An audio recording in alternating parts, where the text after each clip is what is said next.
मला आनंद आहे की आता जवळपास पुण्यामध्ये 33 किलोमीटरची मेट्रो ही सुरू झालेली आहे आणि प्रचंड रिस्पॉन्स त्याला मिळतोय।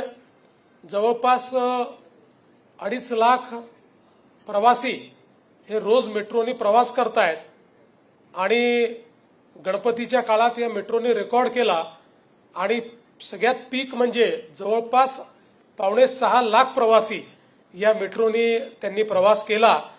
त्यामुळे मला असं वाटतं की पुणेकरांनी मेट्रो स्वीकारलेली आहे, पुणेकरांना मेट्रो आवडलेली आहे आणि पुणेकर मेट्रोचा वापर देखील करतायत। आता आपली जी दुसरी मेट्रो आहे टाटा सोबत जो देशातला पहिला पीपीपीचा प्रकल्प आहे मेट्रोचा, त्या प्रकल्पामध्येही 23 किलोमीटरचं काम आपलं आता जवळपास पूर्ण झालं आहे।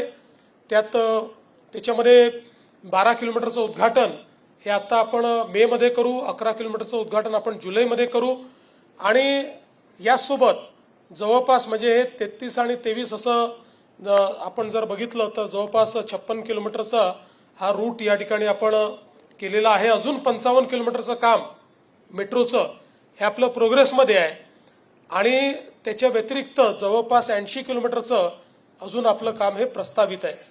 म्हणजे एकूण पुणे मेट्रो करता 200 किलोमीटरचं कंप्लीट या ठिकाणी नेटवर्क हे आपण प्लॅन केलंय, ज्यामध्ये पुणे महानगरपालिकेचं क्षेत्र असेल, पिंपरी चिंचवड महानगरपालिकेचं क्षेत्र असेल आणि पीएमआरडीचं क्षेत्र असेल, अशा सगळ्या क्षेत्राचं इंटिग्रेशन हे या मेट्रोच्या माध्यमातून आपण करणार आहोत।